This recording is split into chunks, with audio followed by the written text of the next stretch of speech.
So as people are moving from campaign to maps, a lot of people are going to need currency to buy the gear for their builds. So I wanted to go over my strategies for making currency early in the game. The first one being breaking down any items that have sockets on them or quality. It'll say quality right there.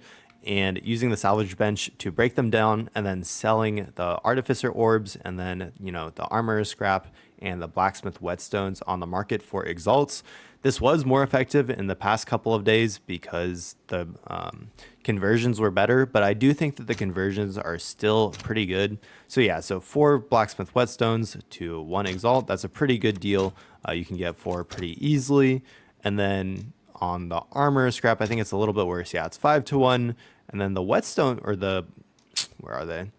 The artificer orbs are 3 to 1. They were 2 to 1 yesterday. I think it does fluctuate a fair amount. Like the spread is like down to 2.42. So if you put it up like 2 to 1, it might actually go through. You might just have to wait for a little bit. We'll see. Maybe it'll go through throughout the video. But that's the first thing I'd say. You can definitely make a bunch of exalts. And then once you have enough exalts from that, you can convert them to a divine. So moving on to the next way that I've been making money is pretty much by selling everything. So for example, we're just going to invite this person. He's a paid actor for sure. But I've been flipping belts a little bit, and that's been a good money, but I'll talk about flipping later in the video. But basically what you want to do is go into your stash tabs and just make sure that you're selling everything. So I have my uniques tab at 5 exalts, and this way, if I get spammed for an item, I know that I need to sell it for higher. And other than that, if it's like below 5 exalts, it's probably not worth selling anyways. But make sure you have your dump tabs, so whenever you're going through your maps, you don't check what the stats are on each item. You just throw them in the dump tab. If you get spammed for it, it's too low, you can set it higher. But if you don't get spammed and someone just asks for it, then it's probably a reasonable price for it. I do generally check the stats before I sell something, just to make sure I'm not like selling it for way under like what its market value should be. Also, if you get asked for something and it's like only has 2 modifiers on it, and like it's like life and res on a piece of armor, personally I wouldn't sell it. I would put some crafting currency into it and see if you can get better, because an item that's like 1 to 5 exalts now, if you get another res or something on it, it could go up to like 1 divine. But other than that, I'll usually just sell my stuff. So dump tabs, I would definitely put all your gems up for 1 exalted. I've been selling level 19 gems for 2 exalted, and then I've sold like probably over 30 of the uncut support gems over the time of from the beginning of the campaign to the end. Or obviously not the beginning, but when I first started getting them, I put them up immediately. And I probably, sold about 30 for 1 exalt each. So an extra 30 exalts from these. And then same thing with the flash, just selling them for 1 exalt. You never know who wants a random flask. I've definitely gotten a fair number of exalted from that as well. And then I don't have these up for sale, but some of the essences can sell for a pretty good price. Is a little bit iffy because you don't know how they're going to increase in value later on in the league, depending on like how builds are.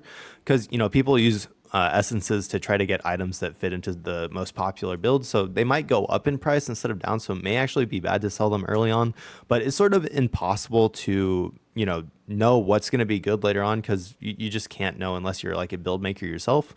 So I've been selling the most valuable ones and then reinvesting them into other stuff, just because it's such a it's just so hard to know whether it's going to be a good investment or not.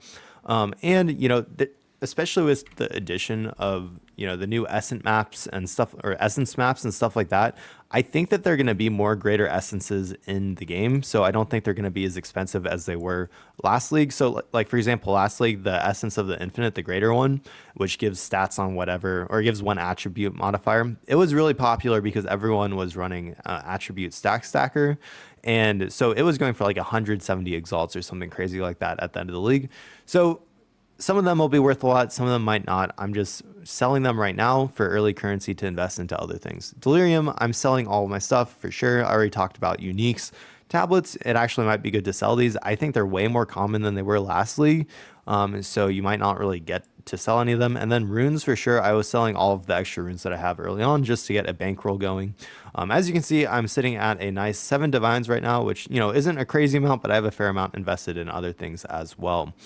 So moving on from there, the next things that you can make a ton of money on or currency on early on is by doing trials. So if you are able to, if you can do like level 79 or 80 on the Jin or the ultimatum, if you get to the boss room, you can invite like 5 other people, make each of them pay you, a set amount. So this person's selling the third trial of Sekima for 15 exalts each.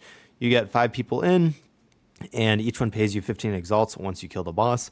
Personally, I would not do it through the global chat. I would go through the TFT Discord because it is, they have a way if someone scams you and doesn't pay you, you can basically blacklist them. And so it's a lot safer to do it through the TFT Discord. But anyways, you can sell, the third one for around 15 or 10 probably. And then if you're doing the fourth ascendancy, you can get way more exalts. I bought my fourth ascendancy yesterday for 35 exalts just because I didn't want to waste my time going through it and doing it myself, because I figured maps is probably more efficient than doing trials of Sekima myself. So anyways, the trials is a good way of making money if you're able to do that and you don't find it too boring. Again, I find it boring, so I just wouldn't do that myself, but you can send the 4 trial for a bunch of exalts, and that's like 35 exalts times 5 people, so you can definitely make some fat stacks from that. So as you can see, this trade that we put in at the beginning of the video did go through. So don't always just go with the market ratio. Some people will only have 1 exalt, so then they'll put it in for that ratio and you'll get your trade through right away, even if the market spread is much larger. So moving on to the next way of making currency is it's sort of a gambling way. You might not make it, but as you can see, there's all these people in chat right now that are saying want to buy the Rampart Tower Shield for 6 exalts, the Solar Amulet for 3 exalts. The reason that they're doing this is because you can use chance orbs on these to turn them into expensive items. So right now the Rampart Tower Shield is so expensive because people are trying to get the Lycos today Rampart Tower Shield. This is selling for like 3 divines on the market. At least it was earlier. Yeah, it's still 3 divines on the market right now. And so, if you're getting a bunch of these tower shields for really cheap and then chance orbing them, you may get some of the Lycos today tower shields. Then you're making big profits. So, and then you can do that with, any item that's in any unique that's in a popular build right now that people are using a lot of, definitely can make a lot of money off of chance orbing them. But again, it's sort of like gambling, and you definitely need an early bankroll to make it work, because otherwise you could chance orb all of them and then just not make any money. So the next way of making a bunch of currency that I've been using is basically running juiced maps, and how I would juice them is I would go to whatever tower you have, and if you're at tier 15 maps, that's great. Run your tier 15 map in the tower and make sure you have 6 modifiers on it, and that way you'll basically be able to put whatever content you want to play into all of the maps around it, and you'll be able to put 3 different tablets. Personally, I would suggest running Irradiated, Ritual, and Breach. Breach especially is really good early on because you can get a ton of breach splinters, and those actually have a pretty good exchange rate. At least they did yesterday. But if we just check right now, it is a 4-to-1 ratio right now. It was 3-to-1 yesterday. I'm not sure why it's going up. You would think it would be going down because as more people get to the point where they can kill the breach boss, they'd be wanting to get the breach splinters to upgrade their atlas. So I actually might do that today just because it seems cheaper. And it does take a fair amount of exalted orbs to get that many breach splinters. So anyways, definitely to breach, you also get, a ton of good gear, and a ton of rares come out of the breach as well to get the rares and uniques and, just currency as well. So definitely do breach. Ritual is like okay, but because people aren't doing a lot of endgame crafting yet, it doesn't have like the big return on investment that it would have like last league where Omen of Whittling was like 20 divines.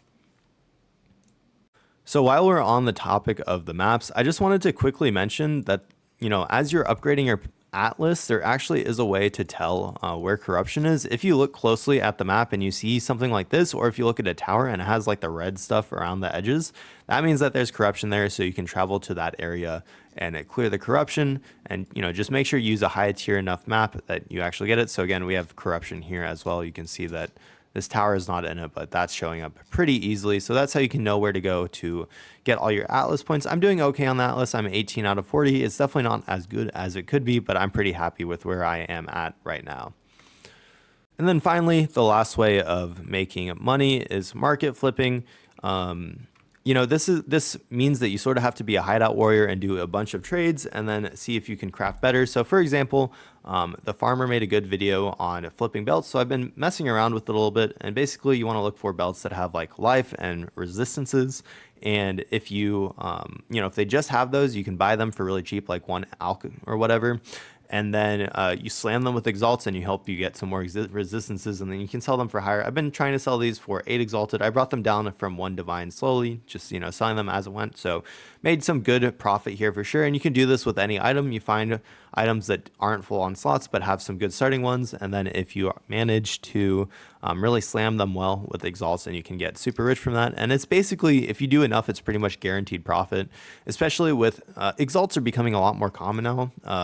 I don't know what the current rate is with divines to exalts, but it's been going up every day. Yes, stayed at 50 from yesterday to today, but exalts are a lot easier to get now. Even if you just find like 1 divine, you could easily spend those 50 exalts on doing the market flipping, and you'll almost certainly make a profit. I mean, not for sure, but if you're buying the right ones, you probably will, because you really only need like 1 extra good modifier for the belts to go from like selling for 1 exalt to like 10, 20, or even a divine. So that's the last way. Flipping definitely can take a lot of time. It's very time consuming, and you do have to stay in your hideout instead of doing maps. So personally, I only do a little bit of it, but it's probably the most efficient way of making money if you know what you're doing and you find a really good thing to flip. So anyways, I hope you all found this video helpful on making currency early on. Thank you so much for watching. I'll have a guide linked at the end of this video if you want to go look at that. And yeah, thank you so much for watching, and I'll see you next time.